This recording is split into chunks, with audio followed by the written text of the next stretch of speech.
ભાવનગર જિલ્લામાં કોળી સમાજ દ્વારા એકતાનું ભવ્ય શક્તિ પ્રદર્શન જોવા મળ્યું.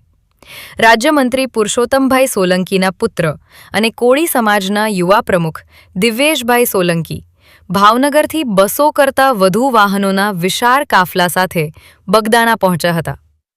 માર્ગ દરમિયાન જય જય કોળી સમાજના નારા સાથે વાતાવરણ ગુંજી ઉઠ્યું હતું.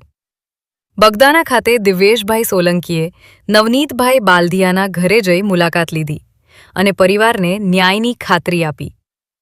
તેમણે જણાવ્યું કે આ ઘટનાના બાદ સમગ્ર કોળી સમાજ એકજૂટ થયો છે અને સમાજની એકતા વધુ મજબૂત બની છે.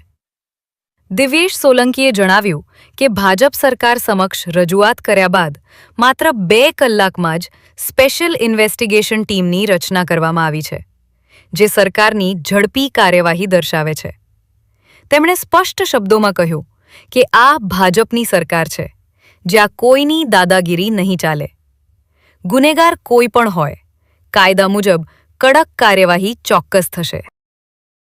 પહેલાં તો બગદાણા ગામનો મારા ભજનદાસ બાપાના ગામમાં અમે પધારેલા છે અને બાપાના આશીર્વાદથી અને આજે આખો બનાવ બન્યો છે એના કારણે આખા સમાજમાં જે એકતાનો માહોલ જે બની ગયો છે એ બધાનો હું ખૂબ ખૂબ એક આભાર માનું છું કે આખા સમાજમાં જે એકતાનો માહોલ જે આ બની ગયો.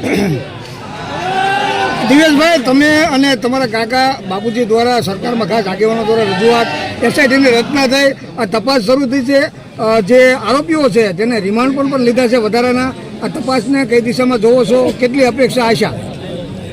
આ ગુજરાતની ભાજપની સરકાર છે અને અમે જ્યારે આ મવડી મંડળ નવનીતભાઈ વતી જ્યારે આ રજૂઆત કરવા સરકાર સમક્ષ ગયા હતા, સીએમ સાહેબ ખૂબ પોઝિટિવ હતા અને સાહેબે 2 જ કલાકના અંદર એસઆઈટીની તપાસ આપી દીધી અને એના પછીના સતત એ તમામ જે બાહોશ અધિકારીઓ છે એની તપાસને આગળ ઉપાવી રહ્યા છે અને અમે એ તપાસથી સંતોષ છીએ. આજે તો હું એવું હતું કે પુરુષોત્તમભાઈની નાદુરસ્ત તબિયત અને એમની પોતાની એક એવી જીદ હતી કે મારે બગદાણા જવું છે નવનીતભાઈ પાસે, પણ આપ સૌ જાણો છો એમની તબિયતના હિસાબે એ નહોતા હાજર રહી શક્યા, એટલે એના પ્રતિનિધિ તરીકે મને આજે એમને મોકલાવ્યો છે. સમાજના તમામ આ આખા પંથકના અને બધા સમાજના સંગઠનોના બધા આગેવાનો અહીંયા હાજર રહ્યા છે. કોળી સેના છે, અખિલ ભારતીય કોળી સમાજ છે, માનદાતા છે, આ બધા સંગઠનોના પ્રમુખોએ મારી સાથે અહીંયા હાજર રહ્યા છે. સમાજના મુખ્ય પ્રમુખોએ આજુબાજુના ગામથી બધા સરપંચો પધારેલા છે.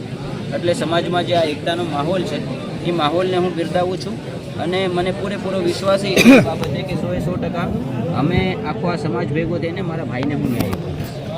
ભાઈ, જે પ્રમાણે અત્યારે સીટ જે પ્રમાણે તપાસ કરી રહી છે, કેટલો વિશ્વાસ છે અને